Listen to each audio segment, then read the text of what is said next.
नमस्कार, आप देख रहे हैं अवध टीवी और मैं हूं शिवांगी। आइए देखते हैं आज की बड़ी खबर। अरुणाचल प्रदेश में चकमा और हाजोंग समुदाय की सेटलमेंट को लेकर एक अहम डेवलपमेंट सामने आया है। Arunachal Pradesh state human rights commission ने इन इलाकों में बेहतर इंफ्रास्ट्रक्चर डेवलप करने की सिफारिश की है।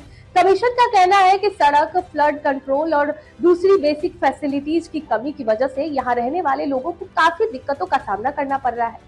ऐसे में सरकार को इन इलाकों के डेवलपमेंट पर फोकस करना चाहिए ताकि लोगों की लाइफ आसान हो सके और पूरे क्षेत्र की ग्रोथ को भी नई गति मिल सके। दरअसल ह्यूमन राइट्स कमीशन की एक टीम ने हाल ही में चांगलांग जिले में दियून और बोडूमसा इलाके का विजिट किया था। इस दौरान टीम ने ग्राउंड सिचुएशन का जायजा लिया और स्थानीय लोगों से बातचीत भी की। निरीक्षण के बाद तैयार की गई रिपोर्ट में कहा गया कि इन इलाकों में रोड कनेक्टिविटी सबसे बड़ी चुनौतियों में से एक है। खराब सड़कों की वजह से लोगों को अस्पताल, स्कूल, मार्केट और दूसरी जगह स्थानों तक पहुंचने में काफी परेशानी होती है।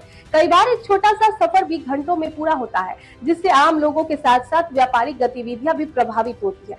कमीशन ने अपनी रिपोर्ट में कहा कि अगर रोड इंफ्रास्ट्रक्चर को मजबूत किया जाता है तो इससे न सिर्फ लोगों की आवाजाही आसान होगी बल्कि लोकल इकोनॉमी को भी बड़ा फायदा मिलेगा।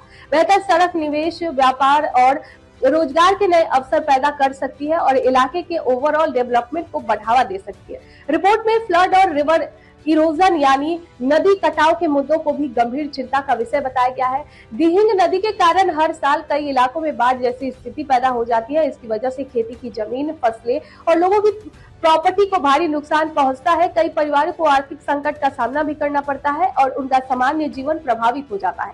कमीशन का मानना है कि इस समस्या का समाधान सिर्फ अस्थायी उपायों से नहीं बल्कि लॉन्ग टर्म प्लानिंग और प्रभावी फ्लड कंट्रोल प्रोजेक्ट्स के जरिए ही संभव है। इसी को देखते हुए ह्यूमन राइट्स कमीशन ने राज्य सरकार से केंद्र सरकार और नॉर्थ ईस्टर्न काउंसिल के सहयोग से बड़े स्तर पर फ्लड मैनेजमेंट और प्रेजेंटेशन प्रोजेक्ट शुरू करने की सिफारिश की है। रिपोर्ट में यह भी कहा गया है कि क्षेत्र को बेहतर सड़क नेटवर्क और संभावित इंडस्ट्रियल कॉरिडोर से जोड़ने की दिशा में तेजी से काम किया जाना चाहिए ताकि यहाँ विकास की नई संभावनाएं पैदा हो सके।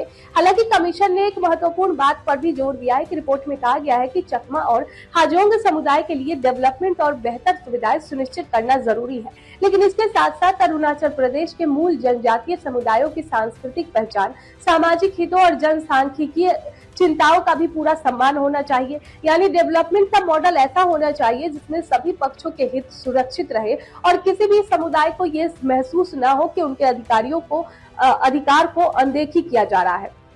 तो कुल मिलाकर ह्यूमन राइट्स कमीशन की ये रिपोर्ट इस बात की तरफ इशारा करती है कि चकमा हाजोंग मुद्दे को सिर्फ राजनीतिक या सामाजिक नजरिए से नहीं बल्कि मानवीय और विकास के नजरिए से भी देखने की जरूरत है। अब नजर राज्य सरकार पर होगी कि वो इस सिफारिशों पर कितना गंभीरता से अमल करती है, क्योंकि बेहतर इंफ्रास्ट्रक्चर, मजबूत फ्लड कंट्रोल सिस्टम और बेसिक सुविधाओं का विस्तार न सिर्फ हजारों लोगों की जिंदगी बदल सकता है बल्कि पूरे क्षेत्र के डेवलपमेंट को भी एक नई दिशा दे सकता है।